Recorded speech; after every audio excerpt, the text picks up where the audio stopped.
Salut tout le monde, bienvenue sur Browse.ai. Alors, c'est quoi cet outil d'IA? C'est un outil pour extraire des infos web sans coder, sans script complexe.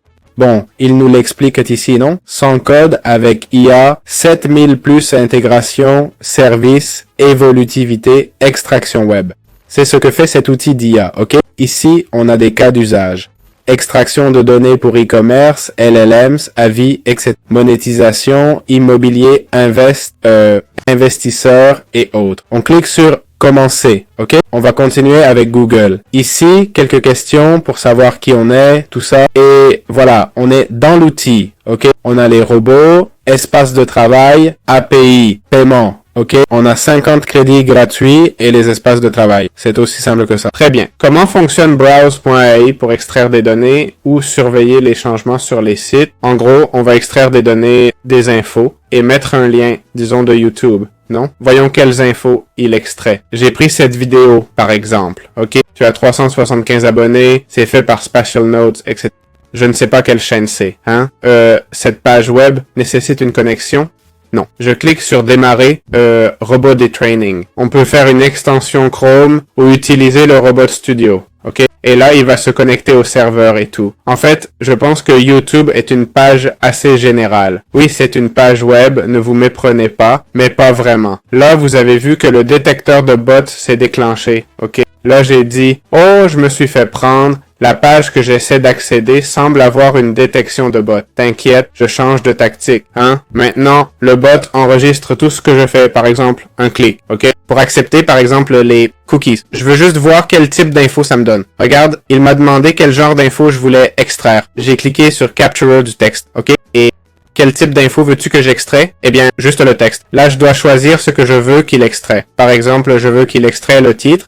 Texte visible. Je veux qu'il extrait le nom et les abonnés. Texte visible aussi. Et puis, qu'il extrait les commentaires même. Non? Et là, je clique sur Confirmer. Il dit, nommer le texte. Ah, ok, nommer le texte. Titre. Suivant.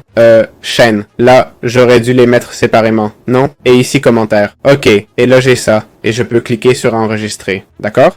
Voilà, je clique sur Terminer. Le bot est formé et c'est prêt. D'accord? On clique sur enregistrer. Détails vidéo. Et le bot est créé. C'était rapide et facile, non? En plus, un seul crédit par tâche, c'est plutôt avantageux. Ici, on peut aussi créer d'autres bots pour faire le suivi, c'est similaire, l'extraction de données, mais en continu. Et voilà. Bien, passons à la tarification de Browse.ai. D'accord? On commence par 20. Ah, c'est le forfait annuel. Passons au forfait mensuel. Ah oui, bien sûr. Ah, mais il donne plus de crédits. Attends.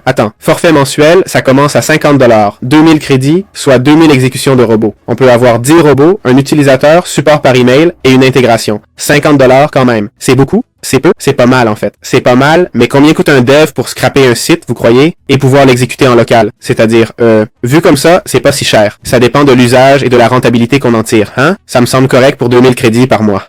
Moi, j'ai 50 crédits, j'en ai utilisé un seul pour scraper toute une page YouTube, par exemple. Bien sûr, si tu veux scraper 10 000 pages, ça te coûtera 300 € par mois. Après, chacun décide selon son budget ce qui en vaut la peine. On va aussi jeter un œil aux avis, ce que je fais rarement pour être honnête. Et on voit qu'il n'y a pas beaucoup d'avis. Tiens, allons sur G2, ils ont pas mal... Ah, ils ont 3,2 sur Trustpilot, ok. Il y a, je ne peux pas me connecter. Bon, rien de spécial, hein.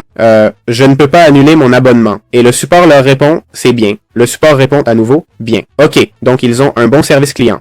Ils ont 3,2, mais ce sont seulement 7 votes et quelques avis un peu biaisés, hein. Ensuite, sur G2, les avis sont bien plus pros, venant d'utilisateurs vérifiés et tout. On a 4,8 étoiles, donc ça a l'air très prometteur, hein. Très bonne fonctionnalité, facile à utiliser, mon scraper préféré. Franchement, d'après nos tests, c'est clair que ça marche très très bien. Voilà, c'est tout ce que j'avais à dire.